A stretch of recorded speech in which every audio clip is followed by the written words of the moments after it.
Yes, and welcome to the Rotary Club of Hickory. Please join me in the Pledge of Allegiance. I pledge allegiance to the flag of the United States of America and to the republic for which it stands, one nation, under God, indivisible, with liberty and justice for all.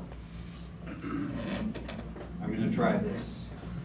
My country 'tis of thee, sweet land of liberty, of thee I sing.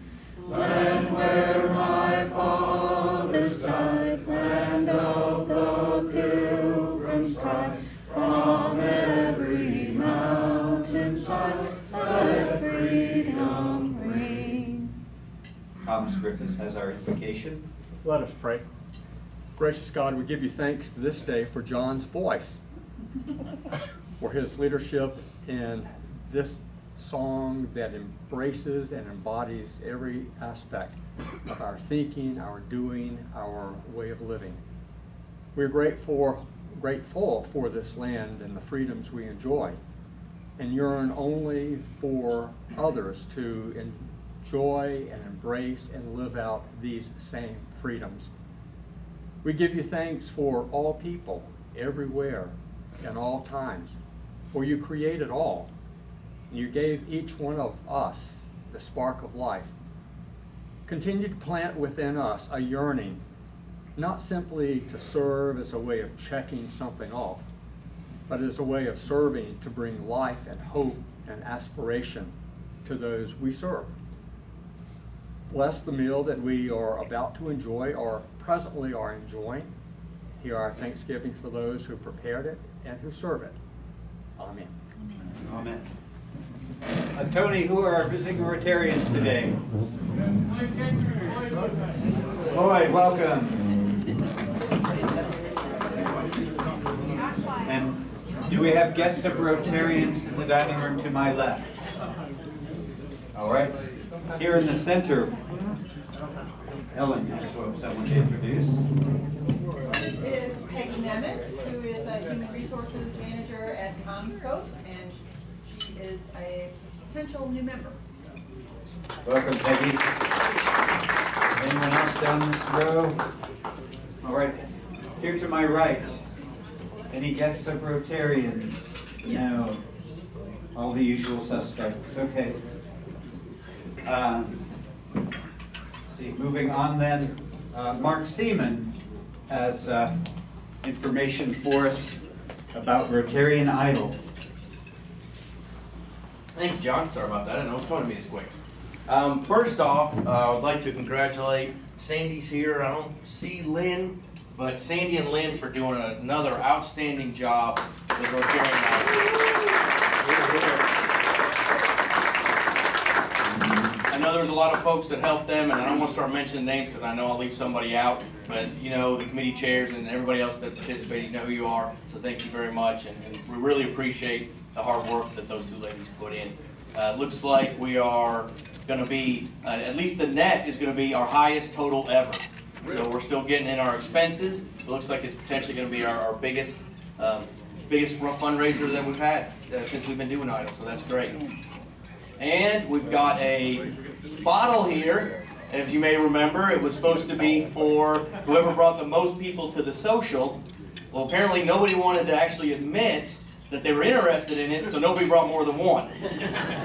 So as a tiebreaker, we are giving this to the gentleman that sold the most new ads for Rotarian Idol, and his name is Charles Reeves. Charles, congratulations. Now you know what you're doing the rest of the afternoon.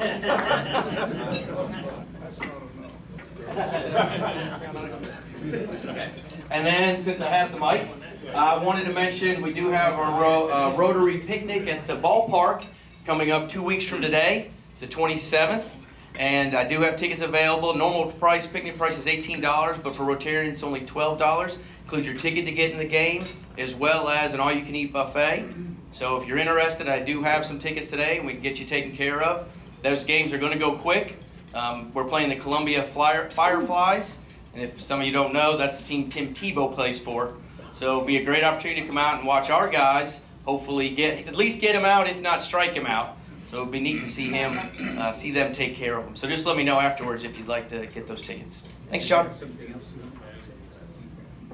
Oh, yes, there was something. Yes, thank you.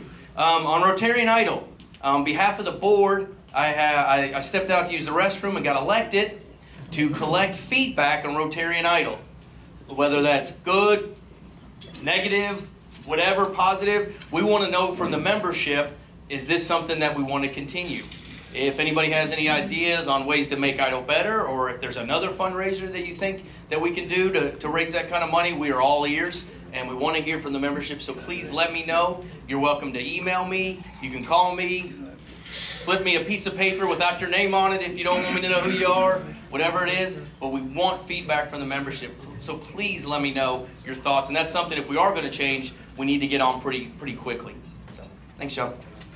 Thank you very much, Mark. And then I have an announcement regarding next week.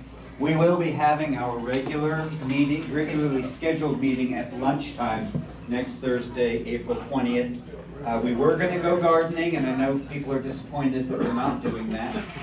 Christine Kofer, who heads up the Hope Garden, she is having hip problems and is going to need surgery and cannot do the garden this year. And without her driving it, it's not going to happen. So we wish her all the best. We'll keep her in our thoughts and prayers. So in lieu of that, we have a program coming from the Partnership for Children regarding the Imagination Library and what our support means to them. There is information on your tables. I brought copies of the agenda for the district conference, the 28th, 29th, and 30th. I do need you to come out for that personally because I will be delivering the Pledge of Allegiance on Saturday morning. And yes, I know. So I need people there to make sure that I only do it once or twice if necessary. So please register for that now. I gave you the whole agenda so you can see everything that's going to be going on. Before I go to John Milholland for our sunshine report, do we have any announcements from the floor? Does anyone have anything that they want to let the membership know about? I'd like to. Oh, Tara does. We have just a few weeks left before Derby Day happens on May 6th, and the tickets at this very moment are $30. You can purchase them online. I'll put my money in the bucket. You can buy them online right now for $30. On the 14th they go, or actually the 15th they go to $40. So we'd love to have everyone's participation at the Salt Block for Derby Day, May 6th, 4:30 to 9:30. Thank you. Anything else? All right. Then please welcome John Milholland. Clarence, you don't need to worry about sending emails now, do you? Got messed up again. I got an email from Clarence yesterday wishing birthdays that we weren't going to have for the next 2 weeks. I'll still do it, but I'm not sure when the break is. April 20th, Neil McGahee. 21st, Clarence Pugh. 22nd, Andrea Surratt. 23rd, Mark Huckabee. 27th, David Millsap and Dan Duke. And 30th, Jeff Hale.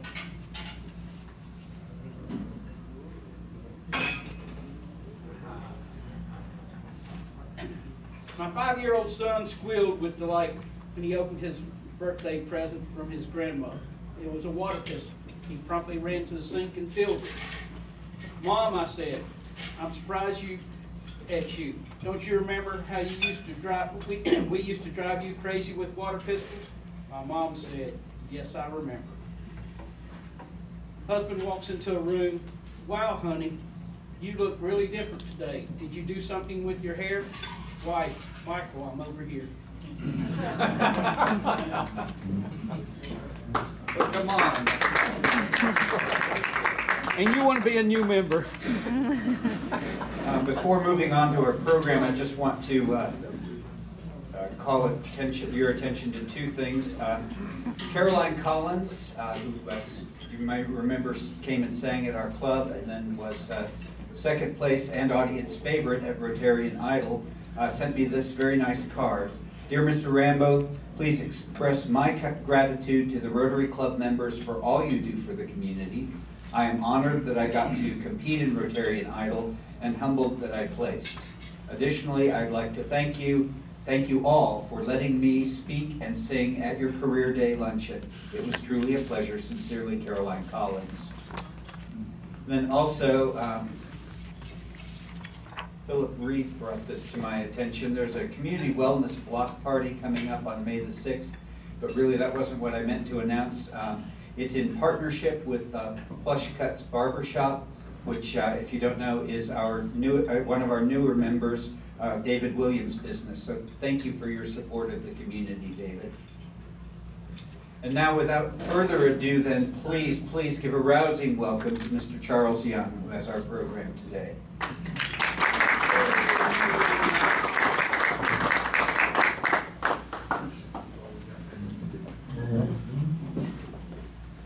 That's pretty good, John.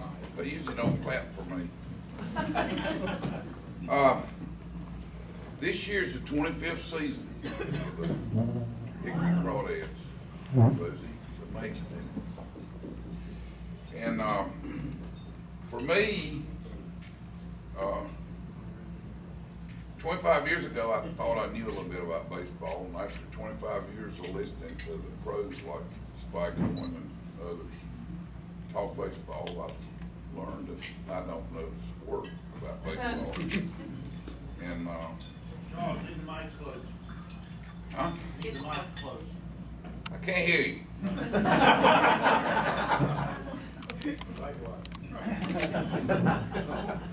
Is this better?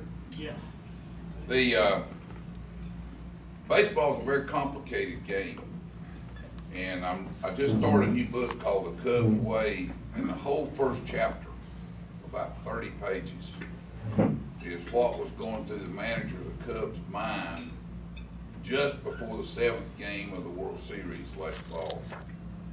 And if you don't think anything's going on in a baseball game, you need to read that book. Just that first chapter.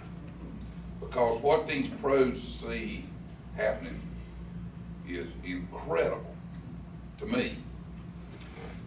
Being involved with baseball for 25 years here in Hickory and is, for me, the joy comes from getting to know the players and the coaches and the managers and the other people that are affiliated with the major league teams. Baseball people are really good people. And I've met them up of them in 25 years to be able to say that with some confidence. I told the guys in the clubhouse a week or so ago, I think the image of a minor league ball player was shaped in about the 1920s when they played drum. And it's never changed. These fellas, I'll put them up against their age group in the general population all day long. Their commitment and their discipline makes them above their contemporaries.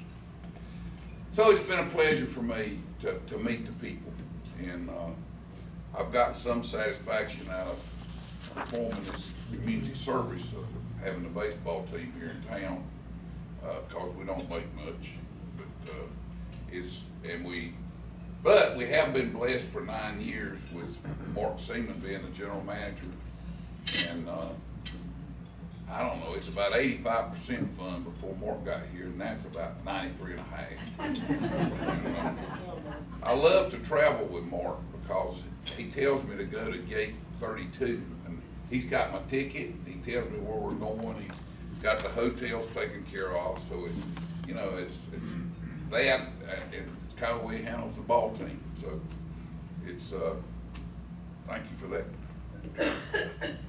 And I say gate 32, it's whichever gate's on the very end. I think those gates close to the main airport are just theater props or something. But let me introduce Mark now. And we thank you for your support for 25 years. And I am proud, I'm very proud of the operation of our ball team. we don't encourage this, but there's people that pull up in front out there and let their children out. And, there's been one fight in 25 years. And one of those guys, I gave him his dadgum ticket myself. And, he was well, anyway, it's his dadgum fault too. My daughter was standing behind him in the line at the concession stand, and he started it. But anyway, it's a great operation, and it's a good place for families. I was reading some things yesterday on the internet about how good it is for families, people paying compliments to our staff. So I said I was going to talk 2 minutes, and that's at least more than that. So thank you very much for your support, and Mark, if you'll come up here now.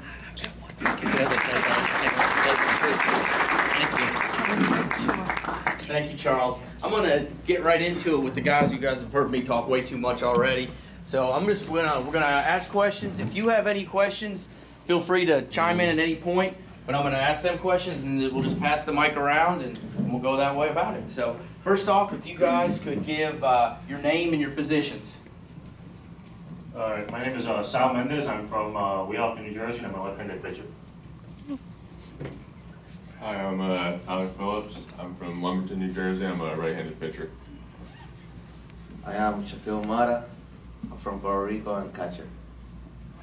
Hello, I'm Isaiah Quiroz. I'm from Burlington, New Jersey, and I'm a catcher.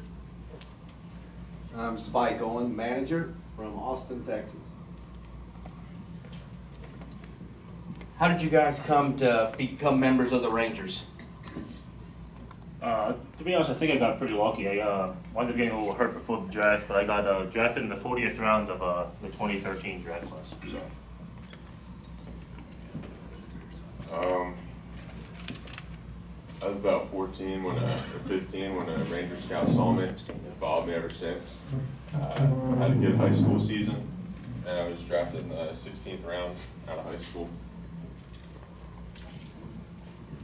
I signed in 2015 like free agent. They need a catcher, so they signed me in 15. I was drafted in the 2014 draft. I was the 20th pick for the Rangers. I was just glad to have an opportunity to play some baseball. Well, I wasn't drafted by the Rangers, and it's been a long time since these young men. But I was drafted by the Mariners in 1982 to start my professional career, and got with the Rangers. I'm going on my 9th year in the Ranger organization. Been an infield and coordinator, AAA coach, high A-ball manager, big league third base coach, and now back here in Hickory to manage this club. So Rangers organization has been very good to me, very good to all of us. A great group of people, from the coaches, minor league side to our leadership is tremendous, and we're all looking forward to having a fun year here in Hickory and winning some ball games. Like while you have the mic, why don't you tell them, what teams did you play for in the big leagues? I was drafted by Seattle in '82 and got to the big leagues in '83. Got traded to the Red Sox in '86. Some of y'all may remember the '86 World Series against the Mets. That's the Bill Buckner play. I was on the field during that. Then got traded to Montreal. Was there for 4 years to sign with the Yankees. A multi-year deal, and I love Mr. Steinbrenner. God bless him, he's passed away. But he traded me after 1 year in New York to the Angels, so I was very thankful for that. Guys, why don't you tell them where you played last year? All right, so last year I wound up playing in a short season A-ball for the Spokane Indians. I was also with the Spokane Indians. I played in Texas League with the Frisco Road Riders. I played with the ATL Rangers.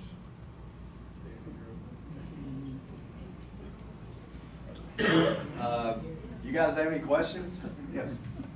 Technically, are you all paid by the Texas team itself, or are you paid on a different scale? And what are the averages salary for one of the players? And I'm just saying an average salary, or how much will they make in the summertime?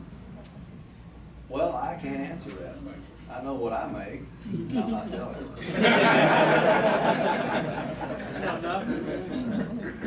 But the Rangers do pay the salaries. And there is different scales. Best way I can put it, as far as is low A, you get a bump in high A, double A, triple A. And then it's all still an individual thing at that point as to how much you get, especially at the triple A level.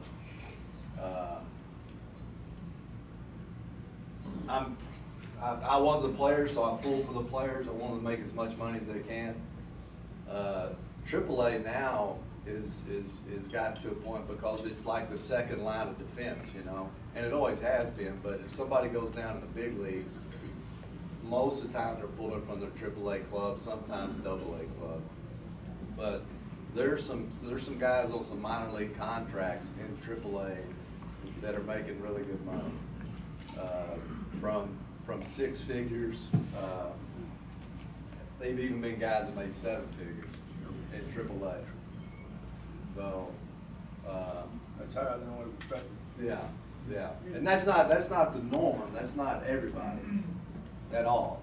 But there are guys that they'll sign to a minor league contract and guarantee them at that level, you know, $150,000 or whatever and then if they make the big league club, then obviously they'll, whatever it is, it's a split contract. Whatever they make at AAA, they go to the big leagues and they'll make whatever they agree to. Our guys don't make much money.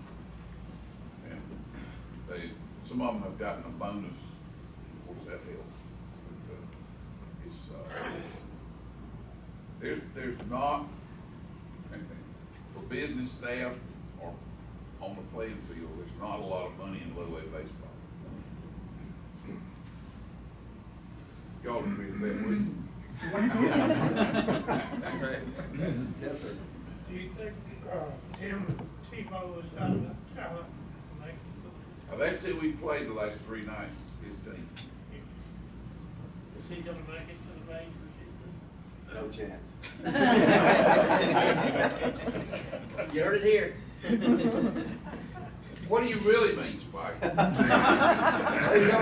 don't sugarcoat it. I mean, That's right. you know, he's a tremendous person, tremendous talent, unbelievable college football player. He's 29 years old playing A-ball. Tell me how old our average age is roughly. Our average age is 21. I don't think it's that old, probably. Probably 20 to 21. So 19 to 20. I think 1 year before our average age was like 19.2. Yeah. But from the series I just saw, you know, he's running out of time. If he was 21, then maybe he could figure something out in the next 6, 7 years, or 5 years. But I don't see it. Doug, you have a question? What's the typical day for your catchers?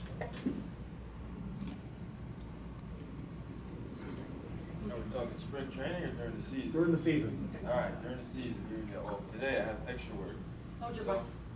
So today I'm gonna go to the field, do some extra work at 1:30. And if you're playing that day, you're not gonna catch any bullpens. You're just hanging out, just do your work in the cage. And if you're catching bullpens, you go out there with the pitchers, you stretch with them. Catchers work with their pitchers. We serve for our pitchers. So anything they need, we're there for. So we'll get on the field, we throw, we stretch, then after that we go hit BP.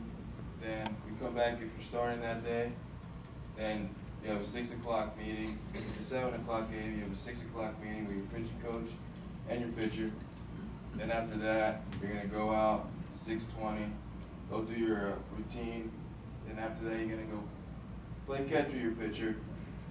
Then catch your bullpen and get ready for the game at 7 o'clock. So, there's a lot of meetings that go on, a lot of preparation. And you gotta be prepared every night, either if you're starting or if you're not starting. You always gotta be prepared. never know that chance. You're gonna have to be called in to catch that day, or get called for action.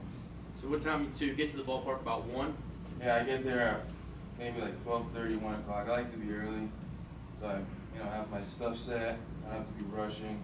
I don't like rushing. In spring training is different. I'll get there at like 5:30 in the morning. It's a little bit longer of a day.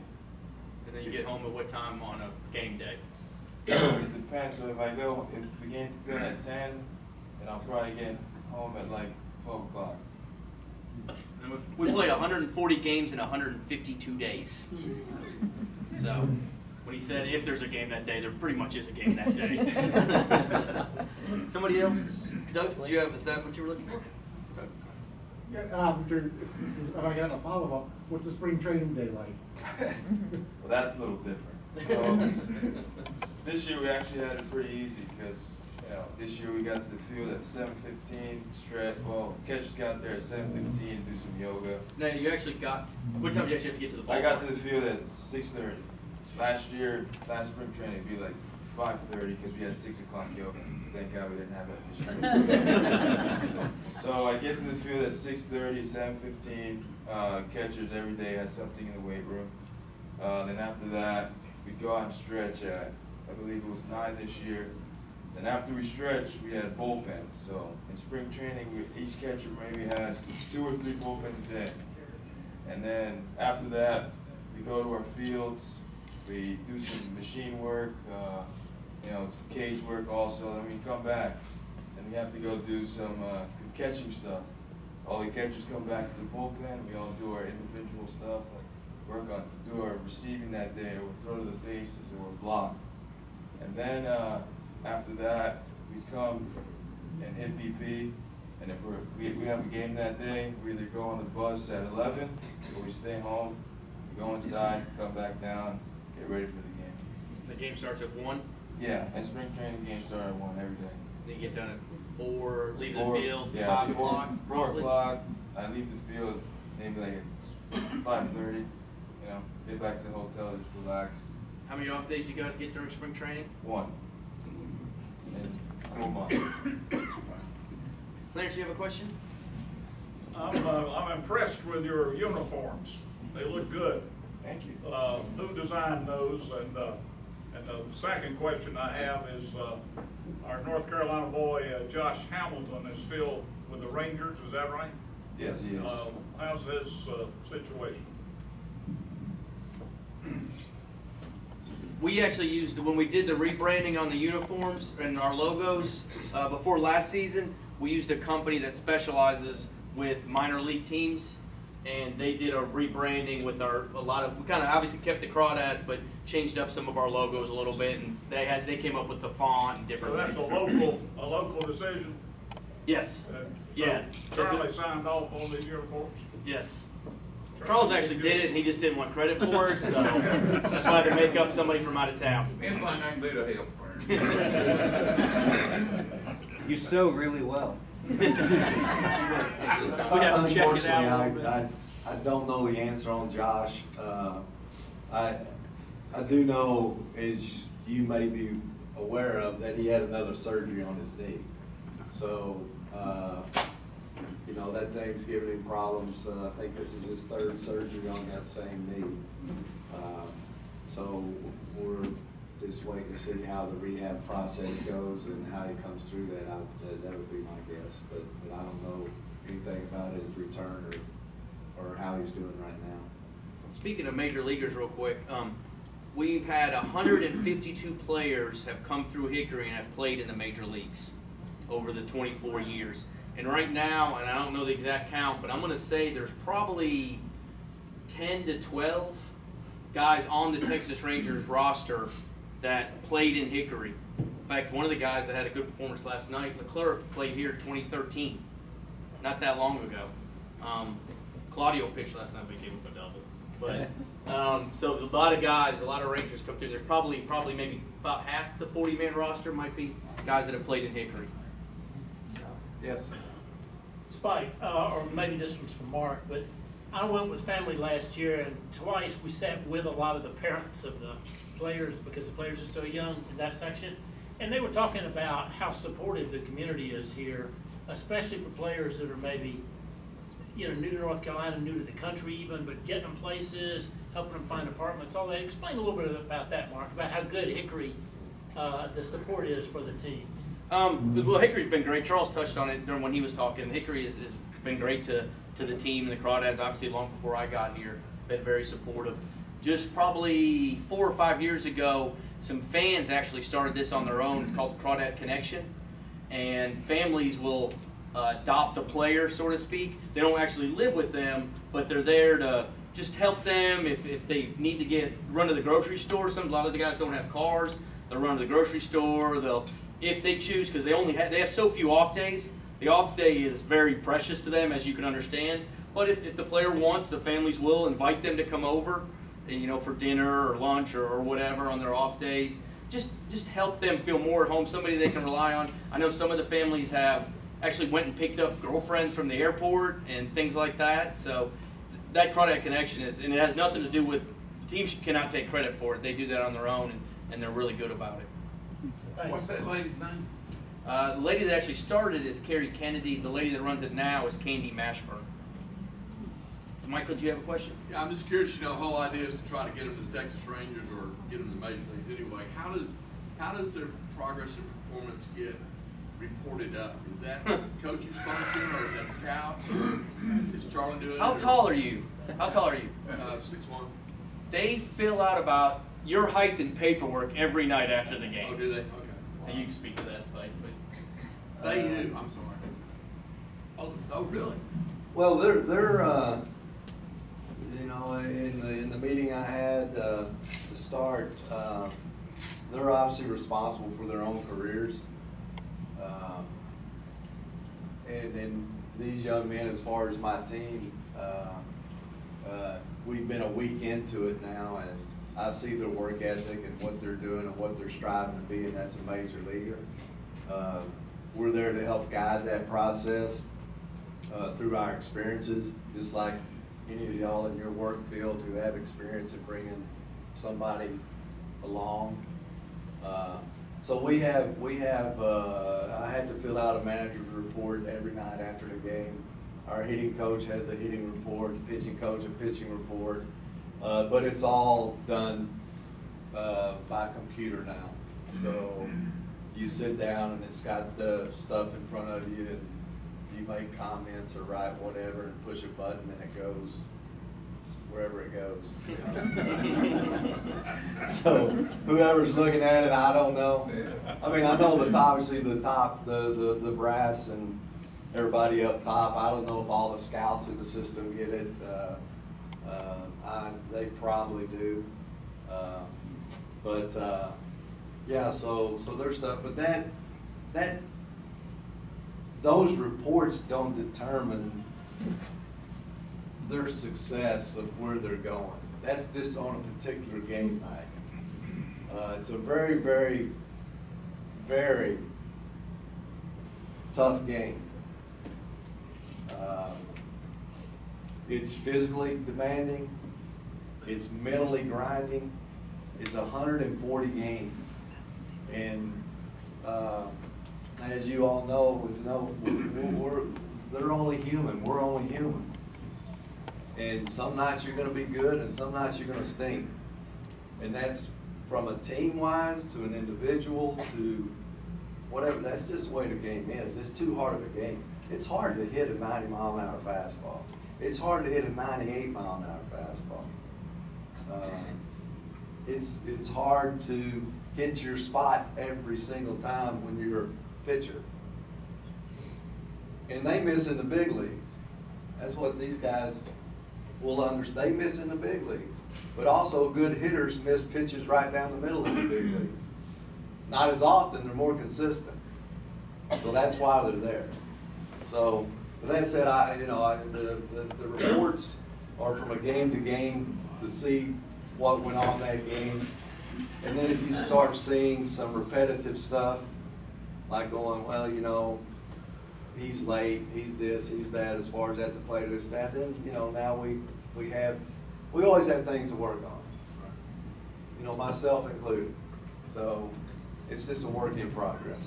It's one of the only careers you can actually only be good 3 out of 10 times and make the Hall of Fame. Mark, what are the odds in terms of a good high school player going to college and playing baseball in college, or going into professional baseball at the end of his high school career? Is there any numbers about success of those guys succeeding or doing better to go to college and developing their game? Well, you probably can speak to that. You know, I don't know the numbers on that. I know for me personally, I was not drafted out of high school. I was told I was going to be. Several scouts had talked to me, but I went to University of Texas for 3 years and signed after that. And if I would have signed out of high school, I don't think I'd ever made it to the big leagues. That's just me personally. So I think everybody has a different story, of where they're coming from and their upbringing and everything else. But that's playing at a major university. Because when I went to AA out of Texas, after the first week, I was like, and these guys probably can attest to it as far as the first time in pro ball, I was like, man, what is going on here? It's still the game of baseball, but and back then, the playing fields weren't very good. I mean, we just came from a place at Columbia and Greensboro, and Hickory has a nice ballpark, and so, but I don't know the answer to that. I think we're actually out of time. I did have one more question just to kind of, how many times have you guys moved since you've been drafted by the Rangers? I would say it's been about 4 or 5 times, just between going back to spring training in Arizona, then flying back home and coming back and going to Spokane, and back to Arizona for the instructional league, and now Hickory. So it's been about, I would say, 5 or 6 times. And what year were you drafted? 2013. So, and that's counting going to spring training just once though. So every time you went, he's been to spring training 4 times. Yeah. Alone. So really, you probably have moved 10 or 12. Probably. Yeah. In the time he's been there. So imagine moving your house every 3 or 4 or 5 months. I'd say I'm about probably like 8 or 9, around 10, just a little bit below him because he was drafted a little bit before me. But I've been moving with Sal since I've been here. Move a lot of time. One day, I remember spring training last year. Spring training over, I went to a exhibition game in Frisco, Texas. I come back to Stanton just one day, move again to Frisco. Stop. Yeah, I moved a lot also. The first year, I went from my house to Arizona, from Arizona back to my house, then to instructional league back to Arizona, went to my house back to my house after instructs for a couple of days. Then they sent me to the Dominican Republic for their instructs. Then they sent me back for a month. Then I had to go back to the Dominican Republic. So it's been a lot of times. I don't even care. Yeah. Guys, thanks a lot. I really appreciate it. Thank you, Mark. Thank you, Barrett. In fact, we have a gift for you. Thank you. Tote all that paperwork in. There you go. And if you'll remain standing, we've got a job for you. David Williams, heads up. You get to make a new friend by drawing our raffle ticket today. This is our Service Above Self scholarship raffles. All this money goes into college scholarships. Okay. And today we took in $47, and the pot will be $629. Great, so give it a spin there. Spike will. One came out all by itself. Right, it's so anxious to get to you. 6478. 6478.